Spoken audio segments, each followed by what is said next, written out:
Hello and welcome back to West Ham Network on this Wednesday evening, Thursday morning. Oh, that way, over there in Brisbane. And I'm with my old pal Kieran. How are you, mate? G'day, Sham. All good. Yeah, mate. Looking for another fucking... Just give the weather update because I know you boys love it. Another 34 degrees today, son, we're reaching. It must be about 26, 27 now, what it feels like. So, yeah, another beautiful day in paradise, apparently. Yeah, so they tell me. I'm getting sick of hearing it, I've got to be honest. All I keep hearing back there is it. You seem to be getting fucking a lot of rain lately, guys. What the fuck's going on? Jesus, even the ducks are getting fucking their bags packed. Yeah. They're going to fuck off in a minute. Jeez, honestly. But anyway, how's your week been, mate? Yeah, all good, son. Nothing special, you know. Yeah. The daily routines are all the same. Nothing's exciting's happened. So, yeah. Same as ever, mate. I've got to mow the grass, geezer, and I'm putting it off. Fuck me, it kills me, especially when it's so hot. When you go out there, geezer, takes me about an hour and a half to mow it all. And after about 45 minutes, I'm bollocks and I'm sweating and I'm fucking out. I need air. So, but I've got to do it. I've got to do it because I've got to force myself. Yeah. Sean Freshfielder, he put a nice early comment in this afternoon.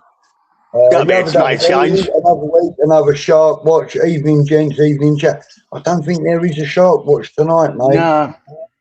No, I had a bit of information about sharks, but no actually attacks this week, mate. They had their little recent bear attacks and recent crocodile and alligator.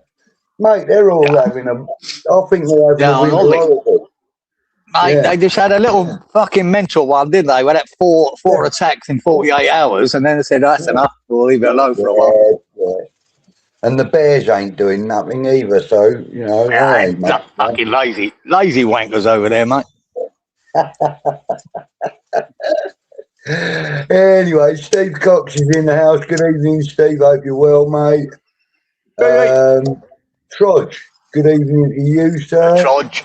Hope you're well, mate. Randy's in the house. Okay, Randy. Saying hello to each other. Who else have we got? Steve. And right.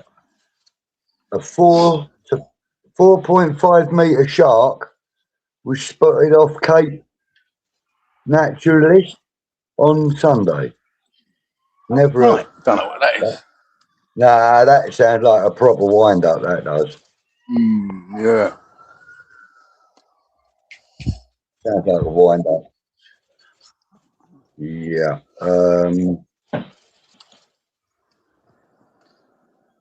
There you go. Right, okay. Who else have we got? Troy's saying Wolves pulled one back. Okay, cool. Berry Mark 2 Cup prediction was a bit wide of the mark. I blame the terrible pitch and punctured Paul. Okay, Steve, thank you very much for that, mate.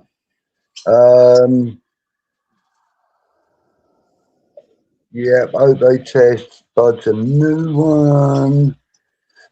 A positive news about Ďala signing a new deal and Pablo's injury now being only 4 to 6 weeks.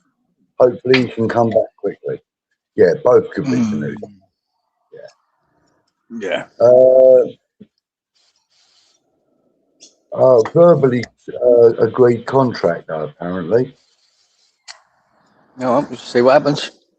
Yeah. If he wants to stay, he'll stay. If he don't, he'll be gone. Simple as that. Yeah, definitely. Good performance from the under-21s into another final. Yeah. Yeah, well done, the boys. Well done. It's good that they're doing... They're playing Boreham Wood in the final, I think. Yeah. Is that who it is, yeah? Yeah. 4,500 stadium. So fuck me, West Ham will be taking a couple of thousand there at least, whatever the tickets they give them, I suppose. You think so, yeah. So yeah, good luck to them. Good effort. Yeah. So Marshall, apparently, Trudge is saying Marshall needs to force his way into the starting 11 for Bochum. Time is running out for him, and now he's talking about signing for a German team. And Randy asked him who he means by that, and he said Callum Marshall. But I think what he meant by that, Trudge, was what team? Oh yeah, he said, look, does he say which German club he wants to sign for?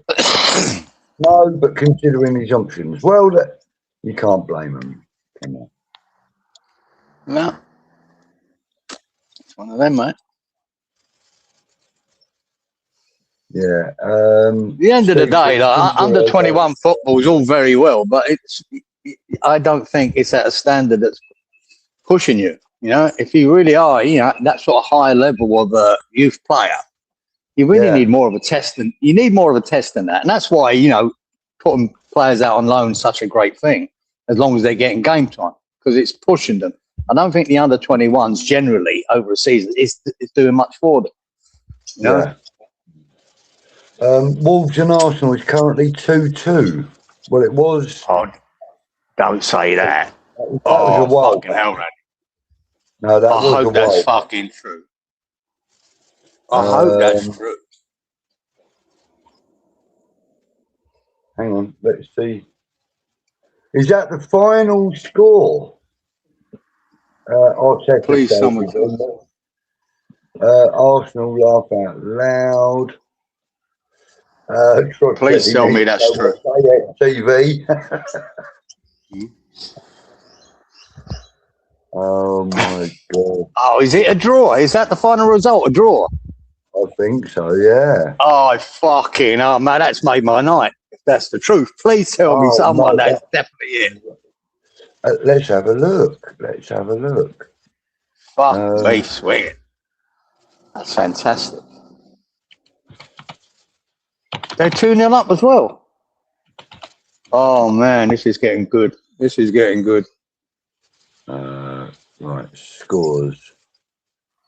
I'll use the right. Please tell me that's true. Full time.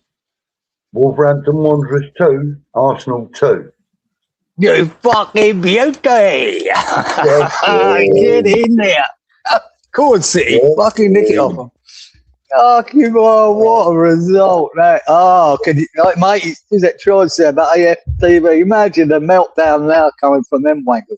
Oh, absolutely brilliant. Absolute worst. I'll set her out, mate. I'll set her out. I told you. I'll set her out. Fucking hell. You good evening, Dad. Hope you well. Hey, Dad. Oh, yeah. The smug one on AFTV is now crying, says Trudge. Fucking brilliant. Love it, Trudge. Love it, son. Love it. Mark Pendleton's in there. Good evening, Mark. Fucking beauty. Oh, that's so good, man. That's so good. Couldn't happen to a nicer channel, says Steve Cox. No. Fucking beauty, man. Delusional wankers. Oh, but there you go. And Arsenal have also picked up 2 new injuries with Saka and Trossard to add to their bad injuries. Bad. Is the bottle job coming? Is the bottle job coming? Oh, what? Arteta choker, he's best. Yeah. Rich West Ham. Good evening, Rich. Hope you're well, buddy. He says, hope everyone is well. Come on, you irons. Hey, Rich. Oh, yeah, something I wanted to mention. Well done. Okay. Well done, Wolves, yeah. Well done. That's fantastic. And, you know, when it coincides, it's mental, isn't it? When Burnley and Wolves, I believe, have accepted relegation. Yeah. They've accepted relegation, right? And there's 2 results, right? At the weekend, you had Palace being 2-0 up against Burnley. And Burnley scoring 3 in the first half to make it 3-2 at half time and winning, beating Palace. Unbelievable result. And now you've got Wolves. It's like that, you know, the weight of relegation's off their shoulders because they know they're going down. And then you hear this result tonight, 2-0 down and coming back for 2-2 Wolves. Fantastic. Just shows you, hey, pressure must be off them and they may be playing with a bit more freedom. Yeah. Oh, that's fantastic. Great news. Evening, Mr. Bartram. Hope you're well. Good evening. There you go, mate. Usual's in the house. Good evening, Usual. Hope you're well, sir. And like Dad says, Arsenal are slipping up. As per usual. Absolutely. They're good, isn't it? So they're good. Man City fans are celebrating right now. Then again, most fans are celebrating right now because fucking Arsenal, and it's Arsenal. Yeah.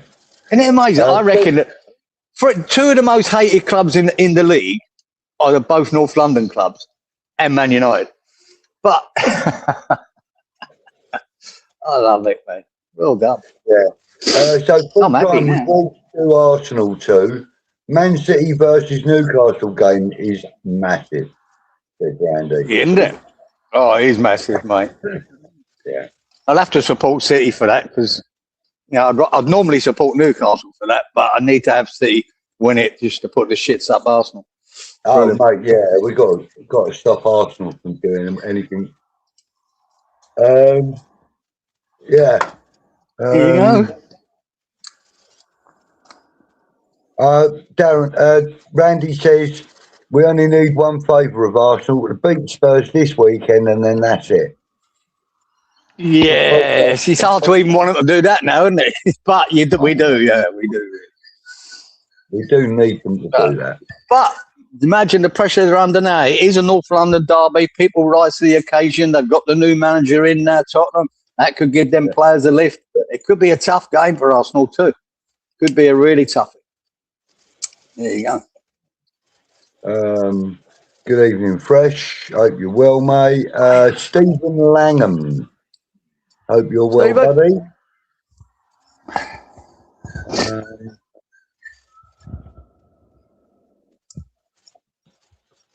Is that a bib or an Ajax top? Are you talking to me? I actually took off an Ajax top to put this on.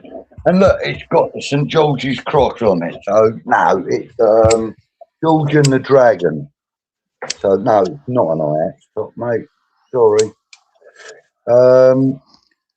Good evening, Cookie Hammer. Hope you're well, mate. He says it for likes and fumbles, wankers. Evening, Budgie, Kieran, and all you chaps. Yes, nice, very succinct, Cookie. Oh, Geezer, sorry, I did want to mention. I was watching our mate Nick Killerton the other day. He was on. He done a show with Gary from Romford, right? Now Gary from only phones in, didn't he? You've heard him a few times. I've heard him on with Nick, and he phones in. Says he's Romford boy. I think he must be about our age. But he gave us a big shout out on his channel, right? He said because he doesn't gets in the chats or nothing like that. He only does the phone thing with Nick. Yeah. And he just said, how much he liked coming on the show. He watches us every week. And Nick said, I mentioned Shark Watch and everything else. Nick did. Yes, just for Gary, if you're watching, mate. Thanks for that, and I'm glad to see you watch it.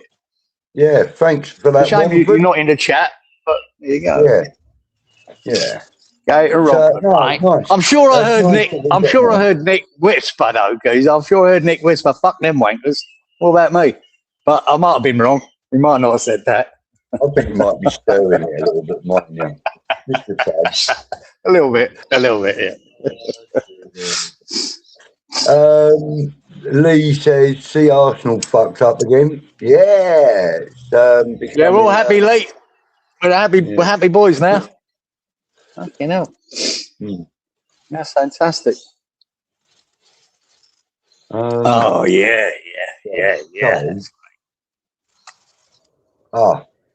Stephen says he's lost his job. Oh, that's a shame, mate. I hope you get something sorted out.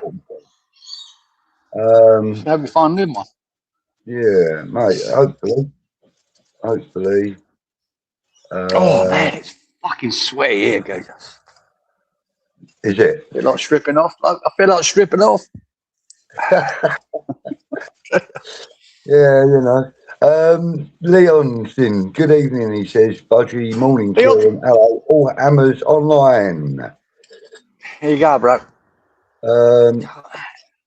Yeah. Cool. Who else have we got in here? Anyone else? It's not big. It's not big. Right, you've already seen what the shirt is, so stop going on about it.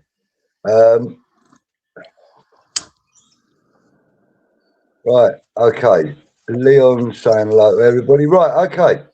Let's talk about that wonderful performance of ours in the FA Cup. Fucking hell. Oh my good crikey.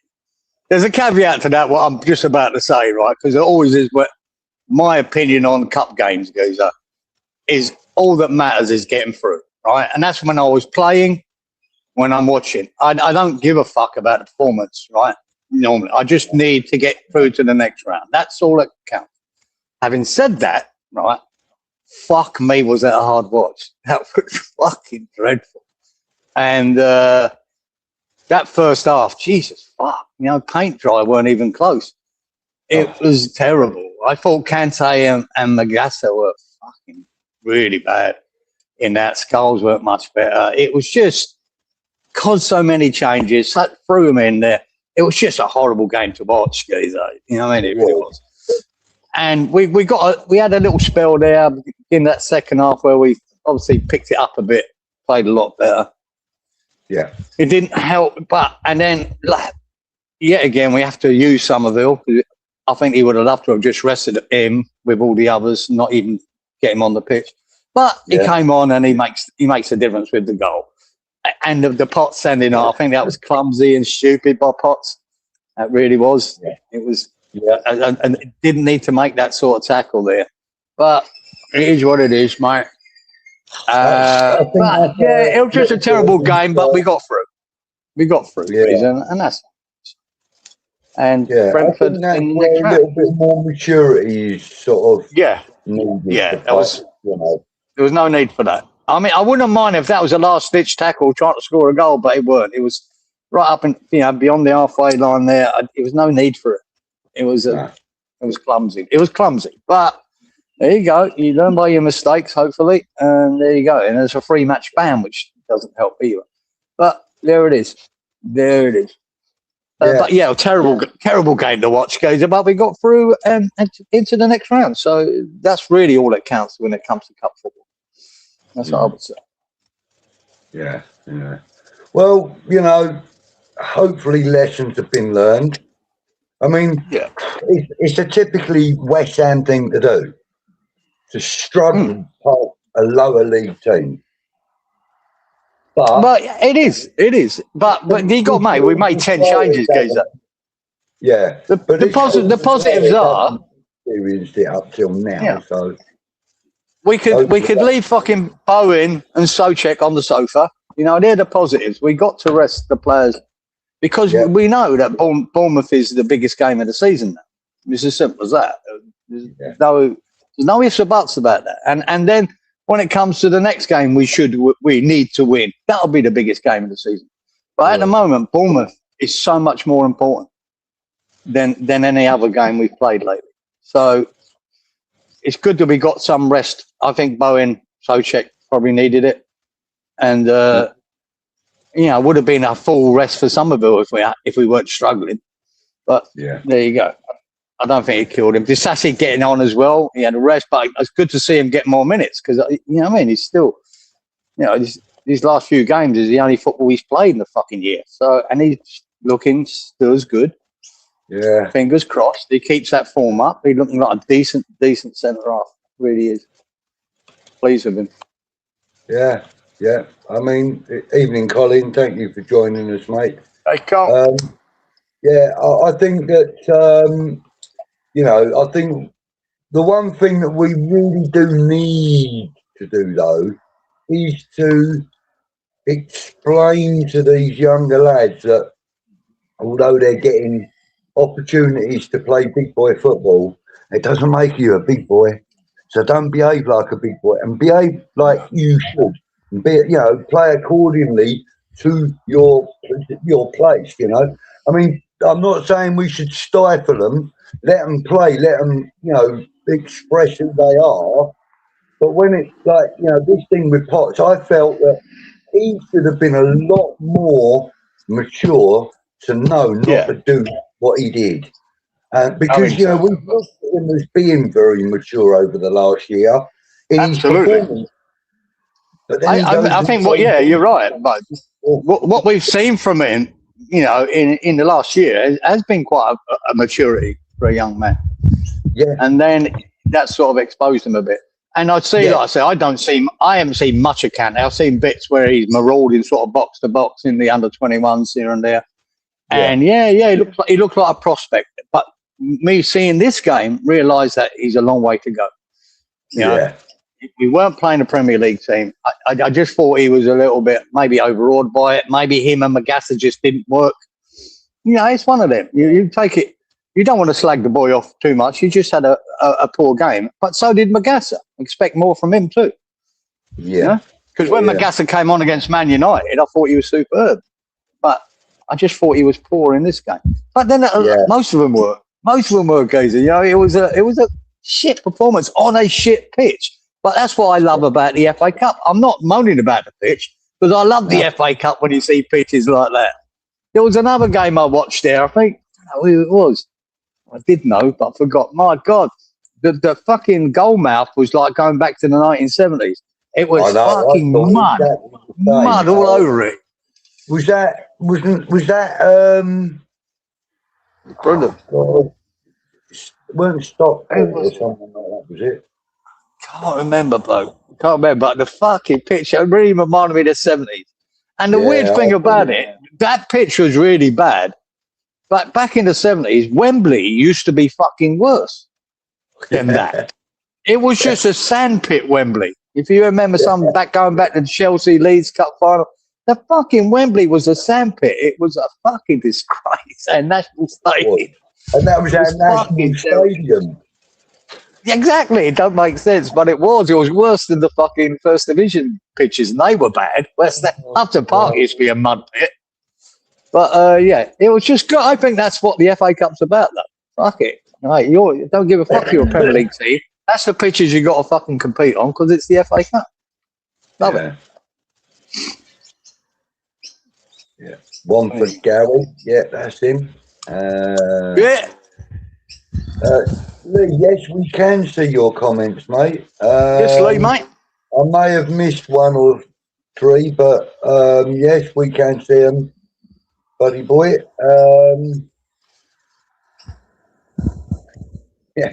Usual says Gary from Wamford. One more thing. Yeah, he's good for one more thing. Yeah, he can talk, old Gary. Nice lad. Nice lad. Comes across a lovely lad. Yeah, but it was nice for him to give us a mention anyway. Yeah. Iron Disciples in the house. Good evening, Iron. Hope you're well, mate. Iron. Yeah. He says this season has been the weirdest table he's seen in a while. Yeah, it has been. And do you know, half of that is the relegation battle because the three promoted teams ain't going straight back down. Everything's changed, isn't it? There's two of them now battling to stay up. One definitely staying up, Sunderland, and Leeds probably. So that's why it's changed down the bottom. And then you've had the drop-off from Liverpool and Man City. Arsenal just plodding along, and here we go again. If Man City were at their usual, or best, or Liverpool, fucking Arsenal wouldn't be in the shout. They'd be fucking third and nowhere near it. But their losses, Liverpool and Man City have let them in, to be leading the title. But here we go. Man City still as poor as Man City have been, they can still win it. Brilliant. Yeah. Rex is in the house. He says, "Oi, oi, chaps. Good evening, Rex." Hey, Rex. Lee's saying, "Yeah, we were shit, but we got through. Absolutely." Yeah, and that's what matters. Sean saying to you, Wolves equaliser was a 90+4 own goal. Oh, even better. Freshy. Even fucking better. Who done the own goal? That's fantastic. That is fantastic. Oh my God, them Arsenal fans all fucking slitting their wrists now. Brilliant. Oh, yeah. Fucking love it. Ibrahim is in the house. Good evening, Ibrahim. Hope you're well, buddy. Cracking name, isn't it, Ibrahim? Brilliant. Yeah. Saka injured. Ooh, says lovely. Fucking that could be good for Bowen, mate. That could be good for Bowen leading up to these fucking World Cup finals. Yeah. That could be, yeah, true. Absolutely true. He's just back from an injury as well, wouldn't he? So it must maybe reoccurred. Ooh. Yeah, Mark saying, yeah, Bournemouth's results were rubbish until Semenyo left. Rather like us and having Paqueta go. So, yeah. Yeah, they've been bloody good lately, guys. I think I'm really impressed with Bournemouth, the football they play, man. Really good. And that's why I think this is could be a harder game than Liverpool. You know, they're bloody good. But it's so important that we get 3 points. It's a shame that it is Bournemouth, the form they're in, how good they've been lately. We could have done without them being the next game, but it is what it is. But they are good, mate. There's no fucking gimmies here, I'll tell you. Okay, so Trossard came on at 73 minutes, went off injured at 90+3 minutes, and the bloke who came on for him got the own goal. Oh, mate, you can't even fucking write this. Hey, you can't write this. Fucking hell. It's so good. Yeah, so Trossard came on as a sub for Saka, got injured, and then his replacement got his own goal. Oh, man, this is fantastic. Yeah, good stuff. Yeah, Dad says we've got to beat Bournemouth. We really do need to. Ray Burke's in the house. Good evening, Ray. Hey, Ray. Arteta, are you better? Are you well? Oh, dear, that's funny. Oh, mate, they're going to be getting it. They're going to be getting slaughtered. I hope Expressions is on fucking somewhere slagging them off, taking the piss. He will be somewhere. Yeah, he's got to be, and he'd love that.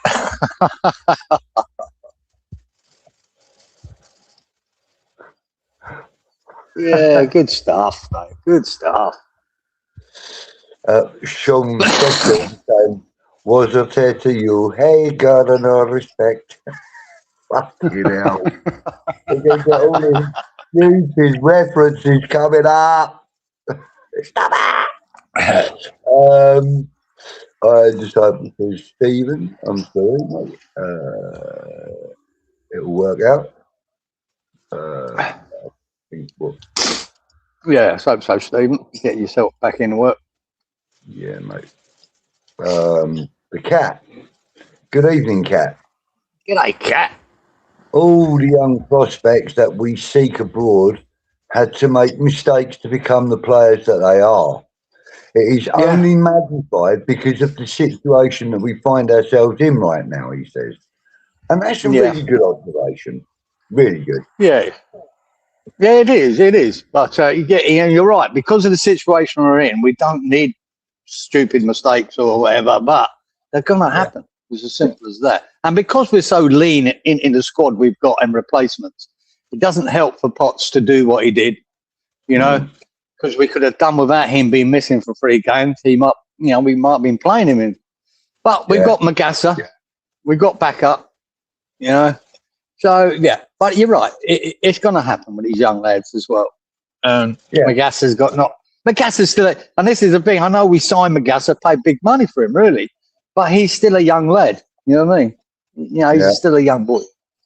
Oh, I'm glad somebody else is saying the same stuff I said. Look, Todd, Saka, 4 goals in 22 games. There you go. But he's been missing a lot as well. He's been injured a lot. Overrated. And I agree. Well, he is now. I've always said he's overrated. Always. I don't think he was when he was at his best, guys. I thought he was bloody good. Yeah, but since his injuries now, he seems to be tailing off. But so do Arsenal. It kind of feels like, though, he was at his best. You blinked and it was done, finished. I don't know, because it's easy to have short memory. When you don't watch like, every bit of Arsenal's games or whatever, but I'd say, you know, that Odegaard. Yeah. In the middle. We had a season there, mate. He was fucking unreal. I think it was even before Rice might have turned up. I'm not sure if it's the same. He was so good. He had a big injury. He's come back since, and he's nowhere near the player that he was before. Nowhere near it. I thought that guy was going to be, wow, what a player this boy is. Every week I watched him and saying, shit, this boy's even Rice ain't the player he was last season. Yes and no. Yes and no. It depends how they play him, whether they play him further forward or whether they play him deeper. I think his roles change. I think he's still steady. I think he's still a nearly 7, 8 out of 10 every week. But his roles keep changing from being more forward or deeper. He's not your 8 though, is he, anymore? No. Not lately. Like he has been. Yeah. But anyway, that's, you know, neither here nor there. We can't all be. Yeah, it's not even here. Yeah. Right, I'm trying to find where I was in the chat. Where were you? Oh, God, I might have to get rid of this fucking app. Right, here we go.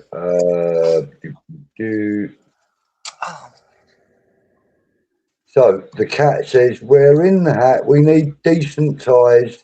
We don't ever do well against the minnows. No, we do. I wouldn't say we don't ever do well. We struggle.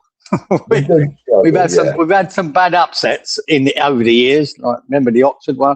We've had some bad upsets over the years, but most of them we get through. But they're usually shit games to watch. Yeah. But you got to take it into context that we rested a lot of players in that game, and it weren't that great. But it's a win. Troy says that Myers seems to be more mature. Like Ezra Myers. He does seem very steady Eddie sort of player. Yeah. Yeah. He does seem very steady. I think Lee's agreeing with him. He's normally level-headed, he says. He's a very steady player. Yeah. Iron Disciple says that Myers is his personal favourite of the new breed. You know, the new football. Yeah, I'd like to see more of him. Guys, I'd like to see more of him, right? But what I've seen of him, it's just, you know what I mean? This seems right, solid, steady, young player. Yeah. Have you seen the Ironcast interview with Axel Disasi? No, I haven't. I've seen a clip of it, guys, where he's talking for about a minute. That's all. It seemed good. But, seemed very positive. He says all the right stuff. Of course he does. You know, he's a professional footballer. But one thing that did surprise me was when he said, my auntie is a West Ham fan. Yeah. That was part of the clip I watched. When I came to England and I went to Chelsea, she was happy for me. But she said, I'd rather you would have come to the East End. And then he said, now that I'm here, she's very happy. So, she's delighted. Over the moon. I would love us to keep hold of him because he's shown that he can play so far. Absolutely. I mean, there's nothing that tells me that he's not a good player. And obviously he was a good player. I paid 30 plus million for it. Obviously he was. But you know what it's like with Chelsea. Chelsea just buy every fucker. And obviously players got to lose out. He's been one of them. And it doesn't mean he's not a fucking good player. And I don't think he's put much of a foot wrong since he's been there. You know, I know it's early days, the only 2.5 games or whatever, but he looked good and he looked solid. And we needed that. We needed that backup, mate. And so now at the moment, we got 3 centre-halves that are in form. When I'd say 𝙃𝙖𝙢𝙢𝙀𝗵, Mavropanos and Disasi, we've got 3 good centre-halves playing well. So it can only help. That can only help for us in the running. You know what I mean?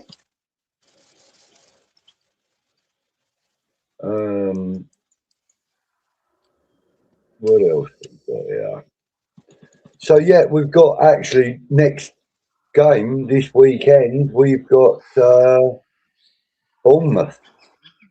Now we tend to struggle a little bit against Bournemouth, a lot, and they picked up their performance levels and stuff a little bit more this. They're good, man.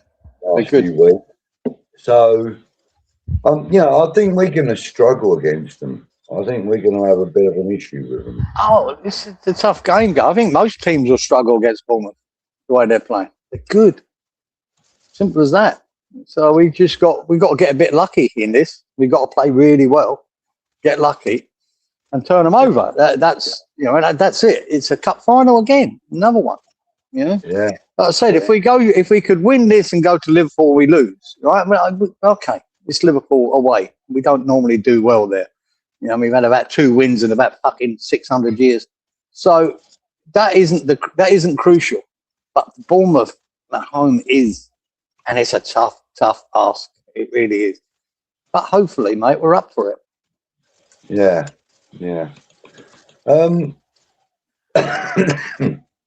Randy's saying that he thinks we should play a 4-3-3. With Manson in goal, he likes the idea of a Manson in goal. Not a bad shout. He hasn't done anything wrong yet. Disasi, 𝙃𝙖𝙢𝙢𝙀𝗵𝗏, Diouf, Magassa, Fernandez, Souček, Somerville, Tatty, and Bowen. He thinks should be the team unless Nuno keeps. Yeah, Mavropanos, that's probably about. That sounds about right, though. I think Disasi and Mavropanos will start. Myself, but 𝙃𝙖𝙢𝙢𝙀𝗵 now has been out for a few games, and they've done nothing really wrong. They've been good. So I think you stick with that centre half pairing. I hope he doesn't go to 3 at the back and puts all 3 of them in. I hope that's not the case, but you never know with Nuno. He just might. But we'll see. I hope not. Yeah. But it wouldn't surprise me if he did it. But that's about the team, I think, what he just said there. Yeah, I think so. Lee says we all knew Arsenal would bottle it. Absolutely. No, well, Lee, I was fucking hoping there was. I didn't think they would completely bottle it, but I was hoping they would. Yeah. Cookie Hammer saying that Bowen's a better player than Saka. I don't think he is. I don't think he is in my mind. At the moment, I'd say he is. But I don't think overall. I think Saka is a top player. I just don't think he's been playing that well this season. And that happens. And we can sort of say that about Bowen as well at times, can't we? Where he hasn't been at his best. But I think these injuries that Saka keeps picking up are affecting him. And I don't think he's the player that he was. So we might be getting Bowen as the better player now. Yeah. Apparently Saka has made a new deal, hasn't he? And he's worth 300k a week, 300,000 a week. Well, as we know with Mo Salah, that as soon as he signed his new deal at 400 plus a week, he went to shit. There you go. They seem to get these big deals, and that's it. They put the slippers on. Yeah. Colin saying, why did he have to play 5 at the back against Burton? That troubles him. With Nuno, he's going to play that way against Bournemouth, but Todibo is back as well. I don't know that he'll do that against Bournemouth, mate, but I think he will definitely play 4 at the back. I think he's going to go 4-4-4 again. I think it'll be 4-3-3. Do you? I do. But Nuno's excuse me. Nuno's hard to predict. It wouldn't surprise me if he went to 3 at the back. Just whatever's in his head. It wouldn't surprise me. He thinks he's got 3 really good centre halves. They're all playing well. Fuck it. And then he thinks he might be more attacking that way with Wan-Bissaka as your wing back and youth. He might think that's more attacking. It depends how he looks at Bournemouth and what he can do to stop them. It does look that way. It does look that way on the surface. But if you're not playing to play forward, then it doesn't work. There you go. Well, yeah, it depends what he believes is the best way to beat Bournemouth. Now, unfortunately, at the end of the day, you've got to trust him in what he thinks is best. They're in the training ground all week. Decide what he thinks is best to beat Bournemouth. I'd say a 4-3-3 myself. But I think he's going to go 4-4-2. I think we've looked better with the 4 at the back. So I don't know. I just don't trust Nuno to fucking do what I want. No. It's like asking Sullivan to keep his fucking hands off of the transfers. Yeah, and keep his fucking mouth shut. That'd be good. Dad says he bets all the Arsenal fans are going nuts. Oh, Dad, that must be loving it. Fucking hell. I'll set her out, mate. See it. Yeah. They'll be down to be fucking melting, mate. Meltdown. Oh, brilliant. I've got to watch him highlights later, guys. As soon as we finish here, I'm watching that. I'm watching 25-minute highlights. Just watch them fucking crumble. It's great. I've got to go back a little bit. What was the comment from the cat there? I don't know. I've lost everything. Oh, what was it now? Yeah, you got me intrigued. Now we don't know what's going on. I have no idea where there I was, there. And now I'm intrigued now. Hang on, I'm just going to fill up with a bit more juice. All right, son. No problem. Ah, fucking hell. It's too far back. I ain't going all that way back. Oh, you wanker. Fuck it. Sean Freshfield, he says he's seen the actual Disasi Iron cast. Can't say he was faking any of it. It sounded genuine. He sounded like a genuine geezer to him. He's a unit. He's an effing unit. And I got to say, John, I agree with that, mate. My assessment is very similar to that. He looks like he's happy to be here. He's happy to be playing football, you know. And that's the main thing. I'd imagine he is, geezer. Especially like we haven't brought him in on loan and then left him on the bench. That's no good to him. That geezer hasn't been getting any football at Chelsea, none. Yeah. And to come here and West Ham straight in, and not to Debo getting sent off might have been a blessing for him, so he gets game time. And he's been bloody good, mate, and he's keen. That's what you want in a relegation battle. You want people to want to fight for their place and fight for the team. And you see, he's doing that. Hard to knock him, dude. Hard to knock him. Yeah, I mean, look, he's come in, he's done a really cracking job so far. And yeah, that's all you can judge him on. That's all you can judge him on. Yeah, and look, he's not said anything out of place. He's not done anything out of order. He hasn't got himself booked or anything yet. You know, he's come in. He's basically done everything you would require of a loan player. You know, for me, so far his loan spell is as successful for us as the Lingard one was for us. Different positions, therefore different, you know, outcomes for the player. But I think we should be offering him a contract after this. Yeah. This is where I don't get too carried away. Like, we're 2.5 games in. The boy's been bloody good. Everything I see about them tells me that, Budge, this is a boy we need to be looking at signing. But things change if we don't stay up, for one. Right? Does he want to come to a championship club? I fucking very much doubt it. But he might enjoy it so much, he might say, fuck it, I'll stay for a year, get us back up. Who knows? But I want to see more of him. I want to see more of him. But at the moment, there's nothing I see that fucking worries me. And I couldn't say that about fucking 𝘃𝗶𝗁 when he came in. It did worry me straight away, and he has done ever since. Yeah, there you go. Excuse me. Happy H. Good evening. Hope you're well. Happy H. Who else we got?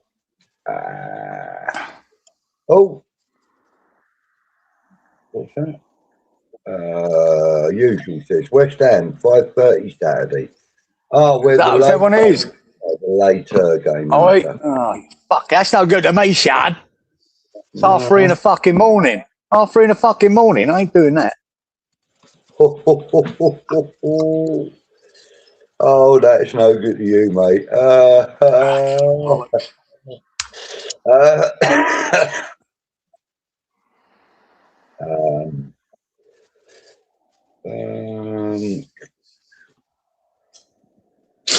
What else we got? Irons, there you go. The cat, he's saying, I think that we might be discounting the 𝙃𝗀𝗏 factor. He will have a big say in how we line up against Bournemouth. I think that it will be four at the back, he says, and I think you're probably right. We are discounting that a little. I definitely think you have a say. Look, it's an outside thing, the 3 at the back, but I believe it'll end up with 4. And you're right, 𝙃𝗀𝗏 might have a big say in that too. Yeah. But whatever it takes to beat Bournemouth, mate, whatever the best fucking formation is. Because the trouble is, when you go 3 at the back, when you come under the pump without the ball, you end up with 5 at the back, don't you? That's how it works. When you've got the ball, you're 3 at the back. But when you haven't got the ball, you've got 5 at the back. And then it becomes too defensive. We all end up being deeper. And we end up with 10 men behind the ball. It's what you do when you play 3 at the back. It's what you do when you've got the ball. That's important. And then wing backs have to be active and they have to be doing shit. So I'd say 3 in the back can work against some teams in certain games. It can. I presume it's not going to be that this weekend. It's going to be 4. Yeah. Rich says there's a flood warning in Islington. Yeah, what, tears? Fucking tears. Yeah, mate. There you go. Leon's got it as well. Look, cheers, Rich. What do you say? Yeah. Fuck yeah. And Arsenal have still got a City to play as well, apparently. Yeah, mate, that could be the game that decides the league. Simple as that. It could be. I think it might be at fucking. I was just about to say Highbury then. I think it might be at the Emirates. That game, because I'm sure Arsenal went up there and went for a fucking 0-0 and got a draw. If I remember rightly. Yeah. No ambition whatsoever to beat them. Yeah, that's right. Yeah, I think you're right. Randy says to Kat that 𝙃𝗀𝗏 certainly has helped our attacking play as well, and seems just as important like improving on our defence recently also. Yeah. Well, there's definitely been an upturn since he's turned up. Whether it's a lot down to him, we'll never know. Yeah. But it seems to be. Yeah. Disasi has been immense so far. Not expected that at all. And I don't know. No. I mean, I didn't really know too Didn't know much what to about expect. it. Exactly. I knew nothing, Geezer. I knew nothing about this boy. I knew they bought him and that's it. And they hadn't played it. And I knew nothing. So, it was just, let's wait and see. But at the moment, I hadn't seen anything I'm not happy with. It's bloody good. And like Randy says here, he's been good so far. And if he carries on like this, then I can't see why we would not sign him. But you need to see him play more before making that final decision yet. And you're right. Yeah, and we need to stay up to get his signature. He's all gone wonky. To get his signature, we need to stay up, don't we? I don't think he's coming if we go down. So we have to stay up, even to think about that. And then it'll be down to him whether he's keen. It could be. He might love it. By the end of the season, we stay up. He might go, mate, I want to be here. I'm getting game time. I'm playing. I'm doing well. It's just what he needs to kick off his career again. So there you go. Let's hope so, eh? Let's hope so. He seems a really likeable guy too. Yeah. Cookie says that Nuno's got no bollocks. Now that we've got 3 centre-backs playing okay, he will without a doubt play all 3. We lose. I wouldn't say without a doubt, Cookie. It's a possibility, for sure. Strong possibility. I don't know. It's a possibility. I don't know if he will. But let's put it this way. If he played 3 at the back of the weekend and we win 2-0, fuck it. What do you do then? Do you say he's got no bollocks, or do you say, fuck me, what a fucking genius? If we lose, then he's the biggest wanker in the world. It's just the other side of that coin. You know what I mean? We play 3 at the back and we get done. You go, for fuck's sake. Nuno, what are you fucking doing, you wanker? That's it. Good evening, That's the knife edge we're on. Yeah. Mr. Ball, 𝙃𝙖𝙢𝙢𝙚𝙧𝙨. How are you, sir? He says good day to Mr. B and Mr. C. Disasi's aunt is a West Ham fan. We have discussed this. So more related to West Ham than me. So go West Ham. Nice. Cookie says he can't see Forest getting more than 3 more wins for the rest of the season. Yeah, a lot of people are saying that about West Ham. Can't see us getting more than 3 wins. I can see us getting more, but I've seen the ones we need to win as well. I've seen the ones we need. There's one little period there, guys. But this is all depending on picking up points before we get to this period, right? And I think it's Wolves, Palace, Everton, 3 games on a trot. That's the 3, right? If you want to target 3 games, if you want to get on a roll, they're the 3 games. Beating Palace, beating Everton, beating Wolves. There's your 3 fucking games. If you could manage that, West Ham could manage that. Fuck me, we're in with a big shout. Massive shout. But they're the 3 games you got to target for me. And but it's still predicated on beating Bournemouth, picking up a point here and there as well, beating Leeds at the end of the season. But them 3 games could be crucial. That because I like to look at it in 3rds and 4ths, Geezer. When you look at fixture lists, I like to break it down to 3 or 4 games and get the points, see what points you get from them 4. And it's them 3 games. 7 points out of them 3 games would be fantastic. Yeah. What was that, Richard? Forest. Yeah, Rich. Thank you very much again, mate. He always gives a couple of quid or more, doesn't he? Bless him. I didn't see it. Come on, everybody, get involved. Forest have got a horrendous last 12 games. Apparently. Sam Stewart. Good evening, Sam. He says, do you all agree that if we get a chance to try and get the full signature from Disasi, we should go for it? I think we should. At the moment, absolutely. At the moment, yeah, definitely. But who knows? Who knows what the future can bring? But I can't see him slacking off his performance and desire. He likes playing. He loves to play football. got the opportunity to do that on a weekly basis here.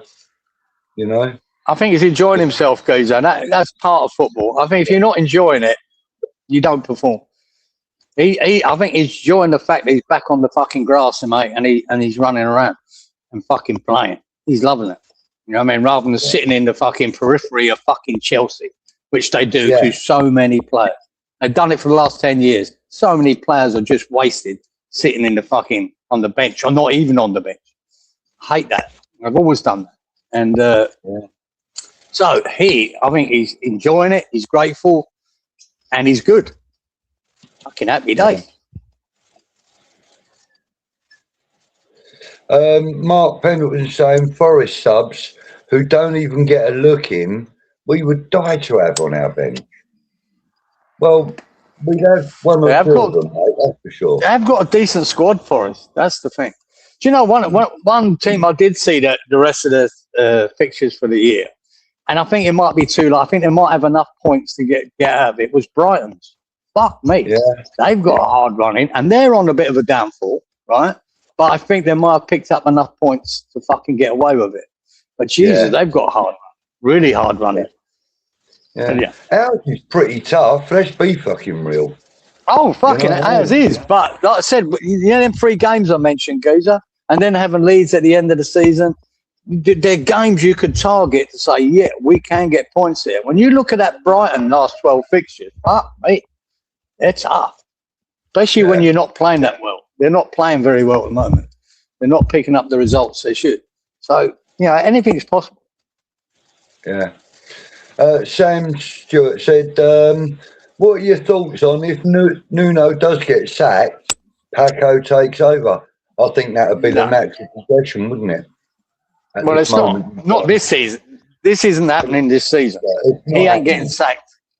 Nah. Unless that geezer fucking creates his own sacking like he did at Forest.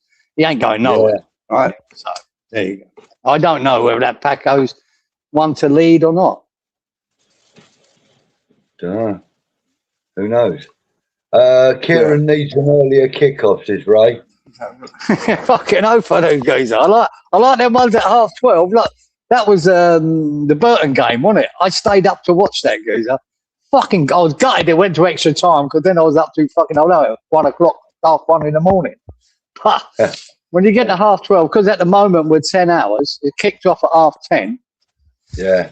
And I'm like that then, 10:30, yeah, I'll stay up and watch it. But geez, I wish I hadn't. It was so fucking bad to watch.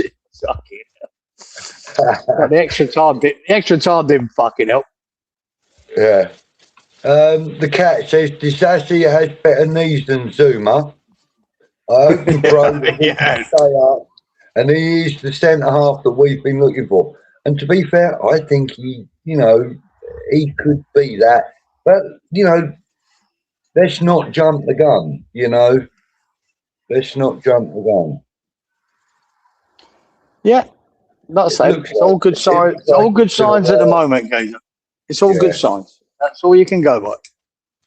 All good signs. Cookie says we never win playing with 3 at the back.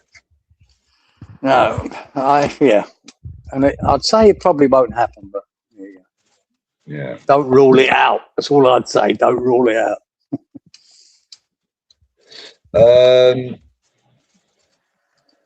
Diane Disciple says, oh no, the House of Tudor.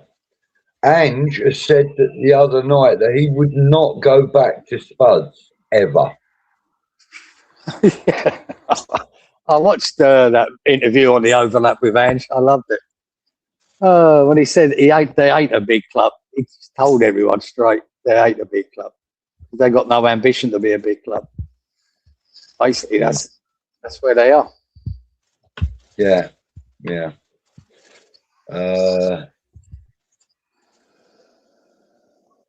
But you can see it on our side, right? Like, regardless of what West Ham are doing at the moment, right? Forest and Tottenham are panicking. They both sacked their managers to bring someone in because they're scared. They're scared. They've both got their fucking supporters booing their team off the pitch. That's what's happening at the moment. We haven't got that. We're cheering our players off the pitch at the moment. So they are worried. Don't worry about that. Forest and fucking Spurs are worried. And that's where you want them. Yeah. True. We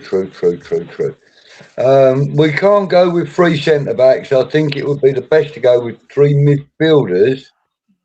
We need to win, and then hopefully the boost and the momentum will continue and push us forward, says Anne. Yeah. Yep. Yeah. That sounds about right. Trod says that Zouma was a ball magnet, anything in the air. He thinks he's a better player than Disasi. He probably, I haven't seen enough. Yeah, probably was a better player, but Zouma, you know, only had 1 knee. Yeah, that's the thing. Zouma was top centre half. Tell which leg he fitted it in the morning. You know what I mean? It's only from injuries and his knees that that was a problem with Zouma. It was a top centre half. Simple as that. Oh, I mean, great. I always feel sorry for a player that suffered. He did. Overall, he was a great player for us. But overall, when you get injuries and that, it's hard for a player, their career. And it was tough for him. You know what I mean? He was battling with his fucking dodgy knees every game he played. Tough, man. Yeah. But he was a good top centre half. So there's only injury that held him back. Yeah. Palace have tough fixture list as well, and might be the ones to slip up. Hopefully it's Spurs though, Suzanne. Yeah, I think Palace again. They're another one that ain't doing well, but they've got. I think they might have enough points on the ball just to get away with it already. I wish we had 20 games to play, Gage, instead of 12. I'd really back us then. Cookie says, yeah, Zouma was a magnet, but his knee was often left on the fridge.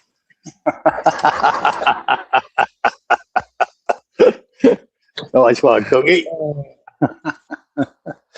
If Ogbonna hadn't got injured versus Liverpool, the Oggy-Zouma partnership would have been amazing. And I think that's true. Absolutely, George. They looked like they were really clicking well together, didn't they?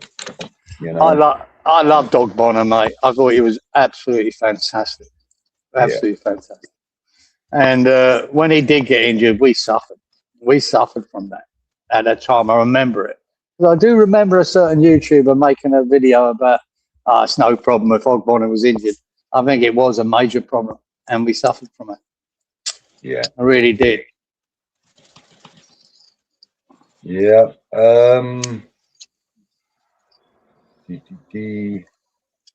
James Sawyer. Good evening, guys. Good evening to you, James. You can bet your life James. the weird game 5 at the back this Saturday. Oh, hopefully not, James. Would you bet your life the weird? Nah. Look, you never rule it out with Nuno that he could play 3 at the back. I don't think he will eventually, but he could. It's a possibility. Like I said, and if he did, and we win the fucking game, well, fucking happy days. Yeah. But I think if he plays 3 at the back, my problem is if we lose that game, he's next on the block. Then everyone's going to be slagging him for doing that. Really, it's a big call. It's a really big call. And if it backfires, fuck me. This is where we are now. This is the knife edge West Ham fans are on at the moment, right? We win that game, our hope is huge, massive, that we can stay up. We lose it, I'd say 80% of the West Ham fan base will think we're getting relegated. That's how big this game is. We cannot afford to lose it. And if he plays 3 at the back and we lose it, he's going to be liable for that. And everyone's going to point the finger at Nuno for it. And I don't know if he wants that. He ain't going to get the finger pointed him so much if he plays 4 at the back. But 3 at the back, he's going to get slaughtered. Yeah, I think if we lose. Right. If we lose.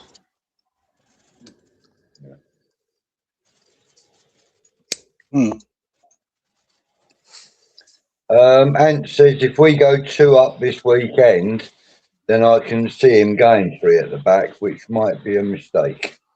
You're wrong there, Ant. If we go 2 up, we'll go 10 at the back.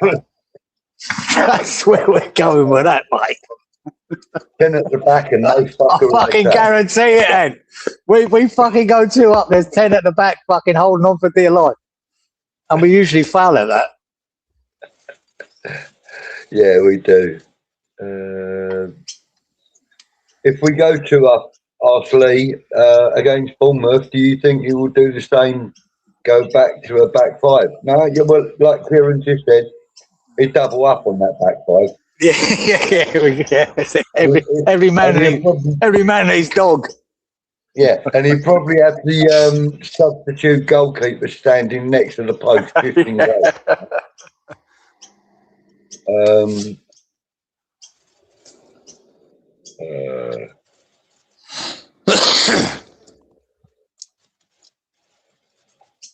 Cookie says, got a horrible feeling we're going to go for a back 8 to start with.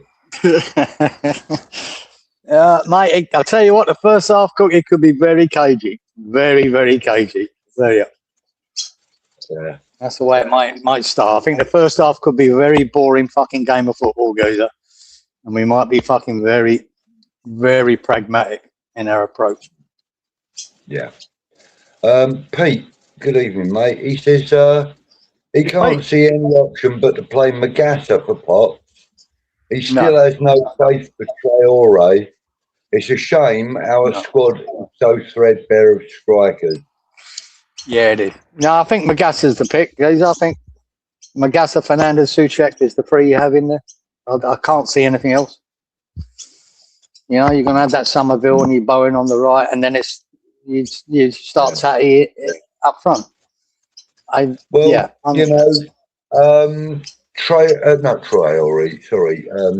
Disasi, in his Ironcast interview, he stated that Fernandez is the player that he thought was, the real deal.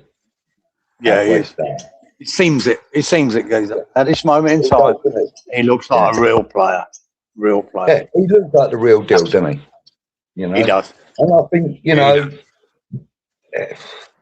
maybe the vice captain or something, or even captaincy is going to come his way one day soon in this club. But this is our season on a knife edge. Because we've got that, because we've got Somerville fucking out of his skin at the moment, playing out of his skin. And then you've got Fernandez keeping it together. Our back 2 have been bloody good. And injury in all of them positions, even Bowen. Because we're on a knife edge of what players we got to replace them. Fernandez's injury now would crucify us. We really could seal our fate. Yeah. And that's a position we shouldn't be in, but we are because of this fucking mob that's running this club. As simple as that. Yeah. And like Trudge says, that Fernandez still only 21. Exactly, Trudge. Another boy like Magassa. They're young lads, but fuck me. Fernandez is head and shoulders above them all. Right, these young lads. I think on the level of maturity with the game maturity and that, I think he's leaps and bounds above the rest of them. Absolutely, mate. He's playing like a 26-year-old. Yes, he is. Yeah, and you're kind of you're not getting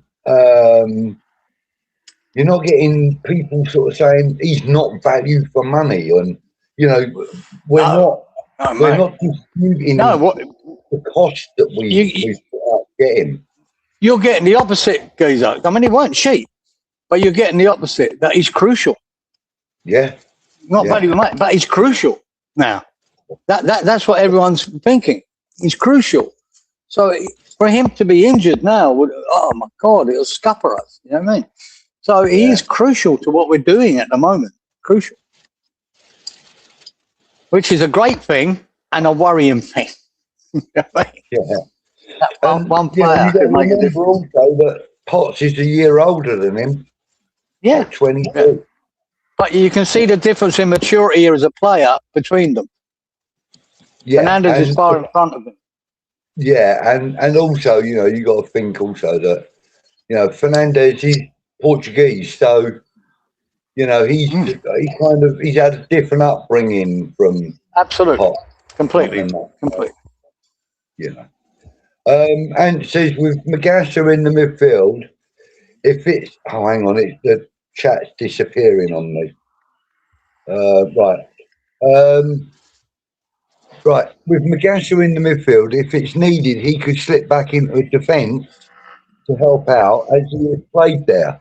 But most importantly is that we don't get any injuries, especially to Somerville and Fernandes. And them two players, I think are crucial.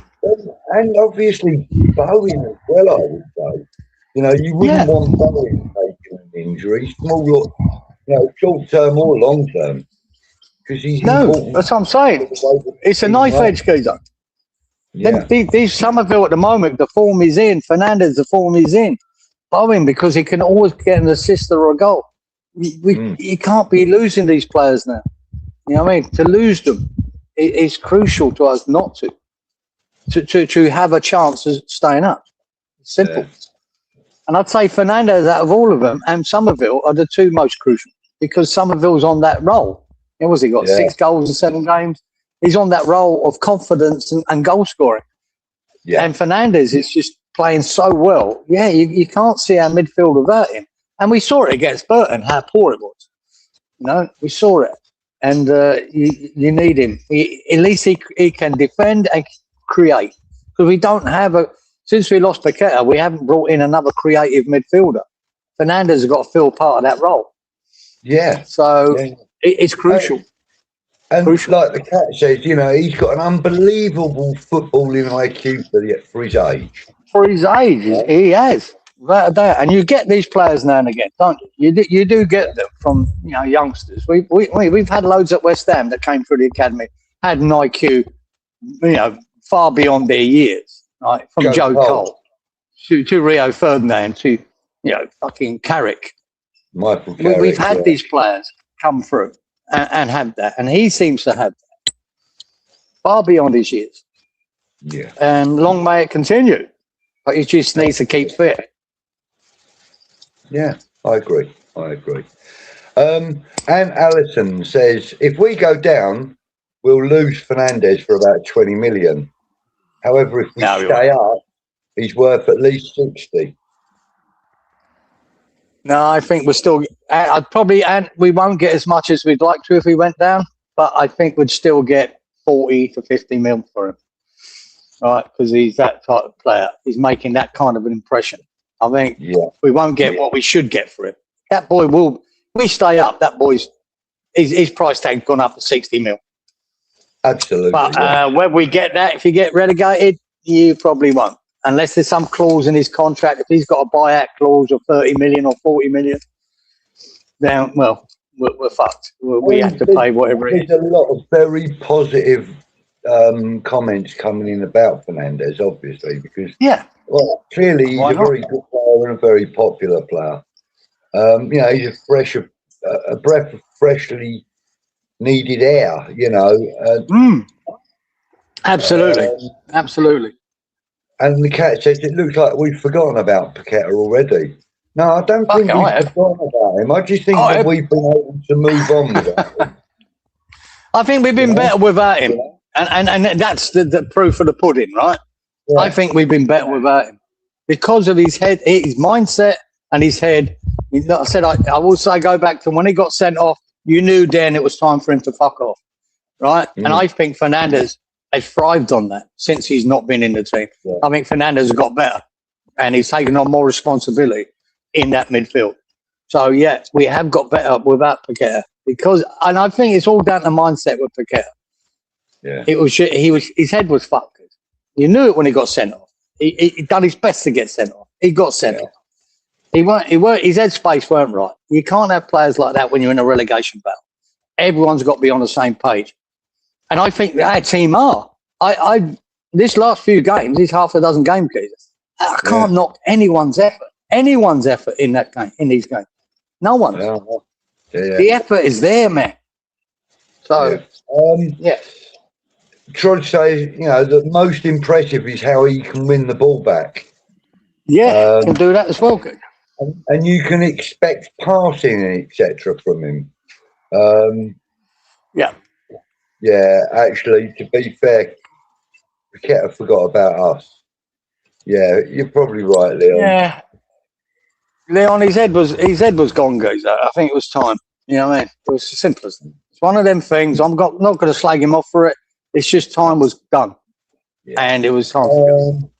I mean, clearly, Rich thinks that. Well, he says he feels that Fernandes is better than 𝘃𝗃𝗃, but I would struggle with that comment because I think on his day, I think as a creative midfielder, I think that 𝘃𝗃𝗃 was one of the best in the Premier League when he was really had it going up.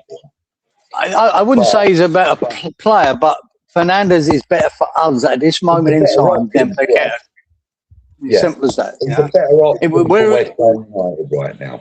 We're in a relegation battle, mate. We can't have 𝘃𝗃𝗃 in there. He's not up for it, right? And Fernandes is more effective. It's as simple as that. So at the moment, you know, I think we are a better team without 𝘃𝗃𝗃, and we've got Fernandes. Without that. Yeah. Cookie says that he loves the way that Potts leaves a little something in on every tackle. Oh, he is a little bit like that, Cookie. He is a little bit like that. I don't mind that. He loves him. He said he's a proper little bastard. Yeah, and that's what you want. I just think the sending off was stupid and clumsy, right? Well, and you're right. Now and again, he just leaves a little bit here and there, mate, and you get away with that. It's like Todibo sending off. If he grabbed that geezer by the shirt and pushed him all over the place, he would have been fine. But he didn't. He went for the fucking throat. Stupid act. Right? Should know better. But there you go. I like it. I like the fact that Potts can leave a little bit here and there. Why not? Yeah. But I thought he was a very clumsy tackle. That it was always going to be a sending off for me. I know the controversy was the referee pulled out a yellow, then changed to the fucking red. You can argue that point, but at the end of the day, it looked like a sending off for me. Yeah. And, you know, it seems to be fairly unanimous that we've been doing a lot better since 𝘃𝗃𝗃 left and the team spirit has lifted and that there seems to be more togetherness. There seems to be quite a common vein running through the comments there. There's been a speed change around all of the players, Absolutely. I can't knock the players, man. Fucking all giving their all. Mistakes or not. Players make mistakes. You know, I played with when I played on the Gold Coast here, geezer, and here in Brisbane, especially the boy here in Brisbane, he used to play for the Australian youth team, right? Top player. He used to play for the Brisbane. They were called then the Brisbane Lions. They're called the Brisbane Roar now. This geezer, top player. And he always used to say to me, because I used to be fucking fired up for games and whatever, and I'd be, you know, someone would lose the ball or fucking, and I'd be like, fuck's sake, geezer, what are you doing? And he'd say to me, mate, he ain't trying to fucking do that on purpose. It's a mistake. Calm down. He'd say that to me because he'd played at such a top level.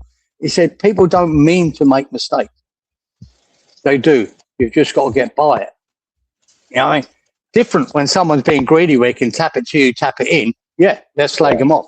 He said, but when people make a mistake, it's not meant. They're trying their best not to make that mistake. And I see that in this West Ham team. Everyone's trying their heart out. So it's very hard to knock them for making a mistake. Yeah. You know, if they're continuously doing it, that's different. But you got to look at these players are giving their utmost, I think. Yeah. So Ant is asking, Alphonse or Mads, Areola or Manson? I think he's made his mind up, man, that Manson's the man. I think it's a bit unfair on Areola.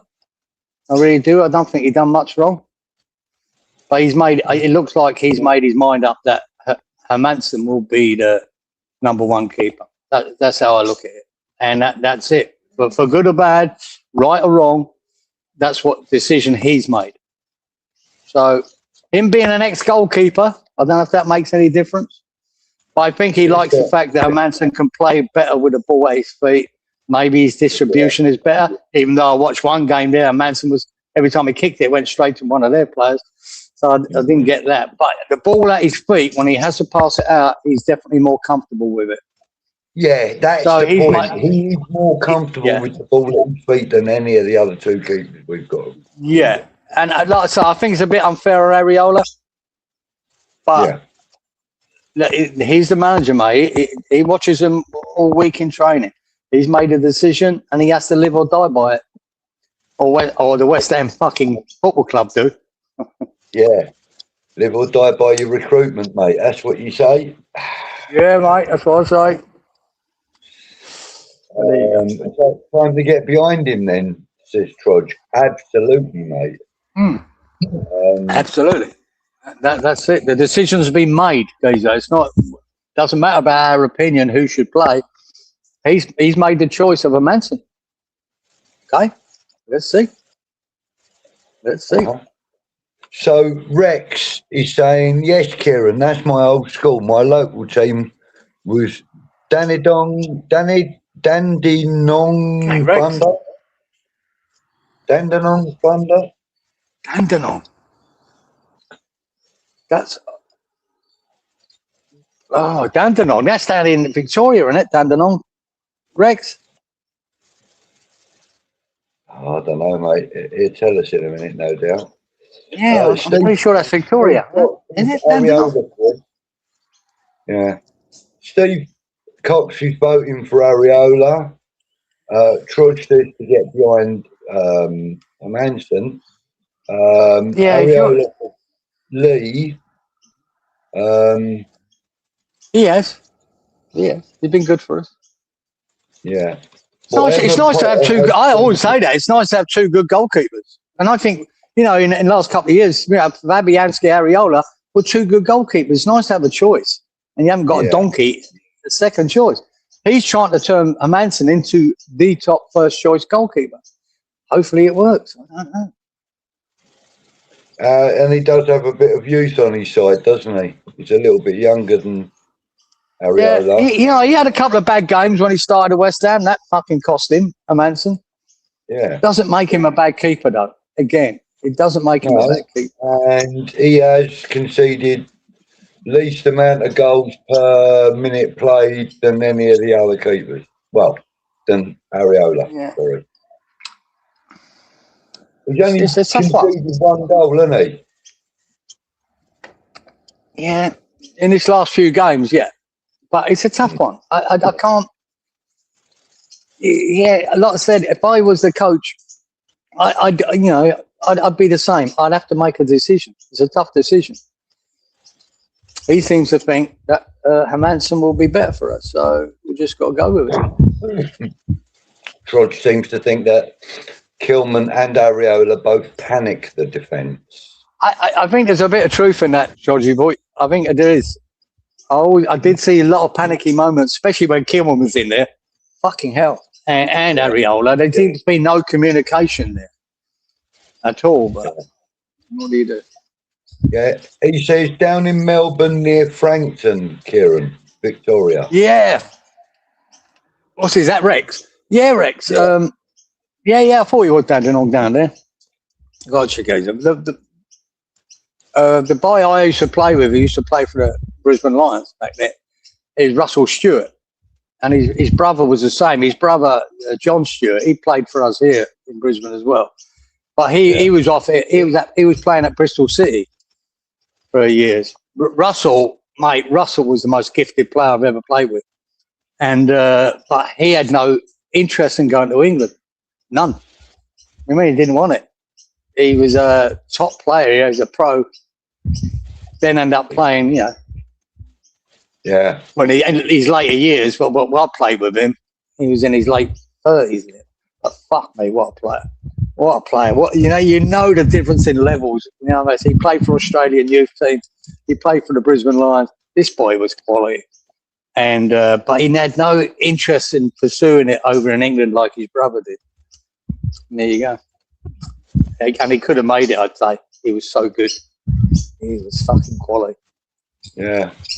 Good point here from Cookie. He says Areola's got half the claim on the Hammer of the Year for this year.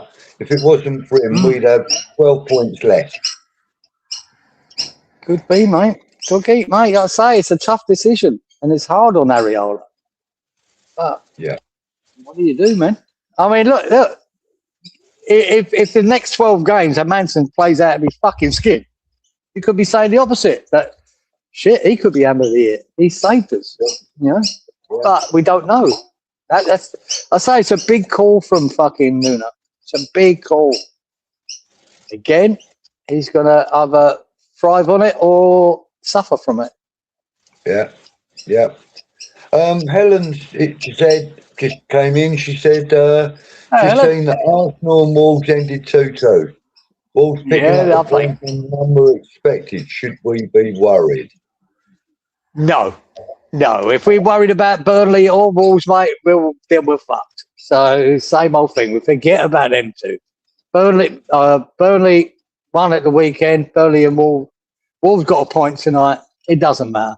If they're going to overtake us, then we are down. You know, so it's not even a worry. We have to worry about the 4 teams above us, not the ones behind us. So no, Helen, I don't think it's a worry. I'm delighted that Wolves got that point. Delighted for them. Yeah. At least their fans, right? Their fans have been long-suffering fans all season. They've been horrendous. They've got something to cheer about. Good for them. Good for the Wolves. Yeah. Rich is asking, did you ever see Dylan Tombidis play in Australia? I might have done, Rich, but I can't remember. I used to watch the A-League back in the day. I haven't watched it for a long time now, the A-League. I sort of fell out with it. I used to go to a few games here in Brisbane, in the Brisbane Roar, and I couldn't get into it because the games can be so poor. The levels, you know, there's different levels. The A-League's not a great level. Now and again, you get a great game, but it was hard to watch at times. So I sort of fell out of it. I might have seen it. Yeah, I don't remember. Cookie Hammer's asking, the question is, do you trust the decisions that Nuno made? Oh, good question, Cookie. Do you? The ones before, you know, that little period of Brighton and Leeds and Brett. No, his decision making then to me was fucking horrendous. Lately, I think they've been good. So there's 2 things. Since Paco arrived. No, I'd say a little bit before that, but his decision making's got better. Maybe Tati and Pablo arriving makes it different. You know, that made a change. Getting rid of Paquetá. But I think his decision making's been better lately. I think he turned 𝙃𝙖𝙢𝙢𝙚𝙧𝙨 into a dog shit fucking centre half into a good centre half. I think he's getting the best out of some of it. You know, he's getting the best out of Fernandes. So there's certain parts of him to me go, yeah, this boy's a coach. This boy's getting the best out of certain players, right, that we needed to be. Now, he makes that decision about Hermansen. All right, you've got to stick by it now, mate, because you basically put him as your number 1. It better work.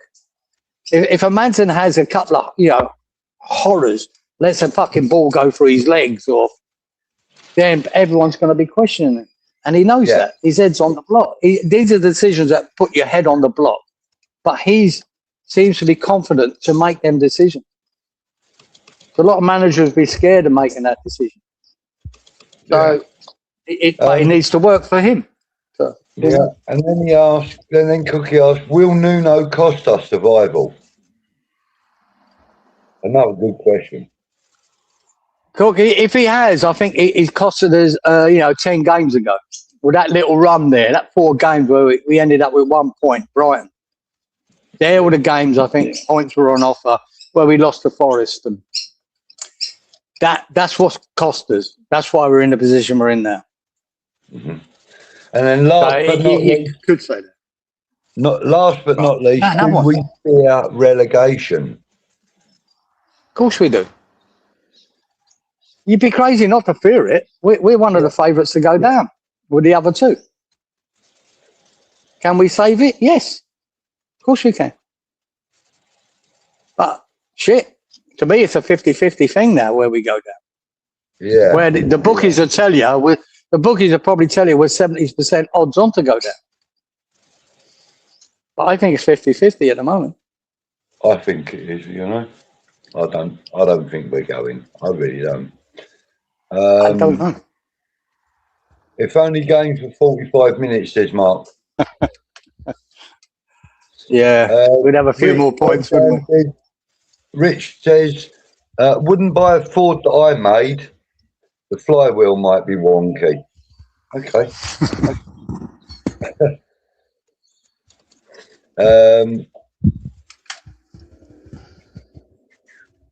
Tactically, he's been the worst, says Trudge. Yeah. I think early days, Trudge, mate, I think he made some real big fuck-ups.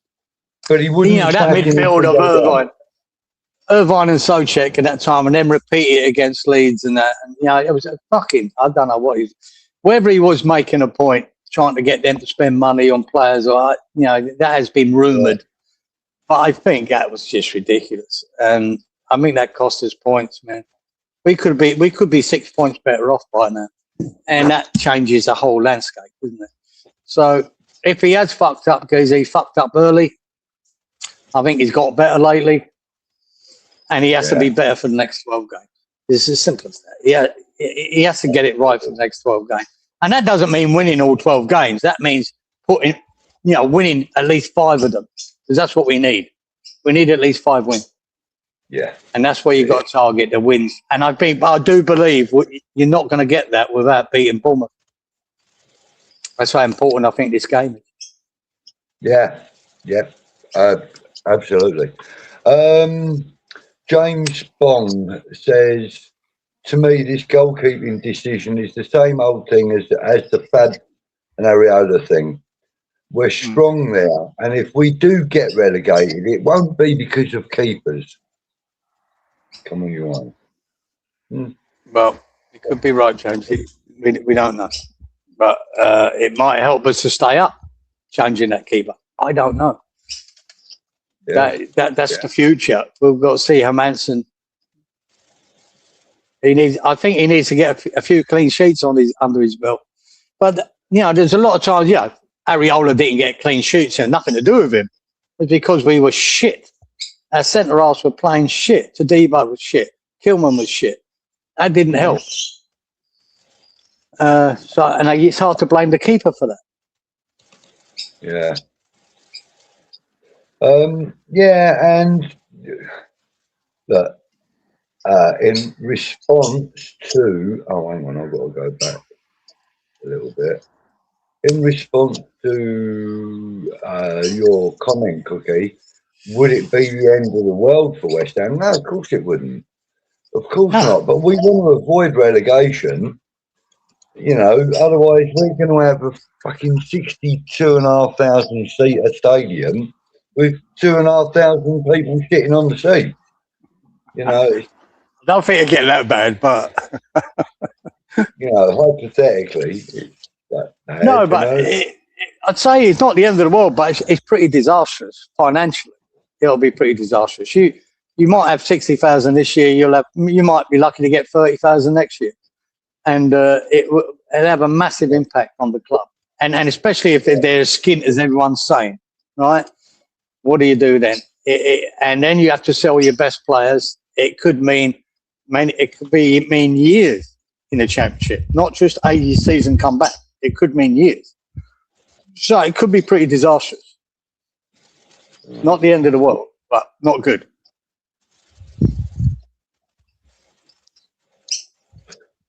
World-class stadium, blah, blah, blah.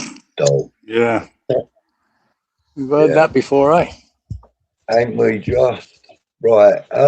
Well, listen, we've got to the end of the chat, believe it or not. So I'm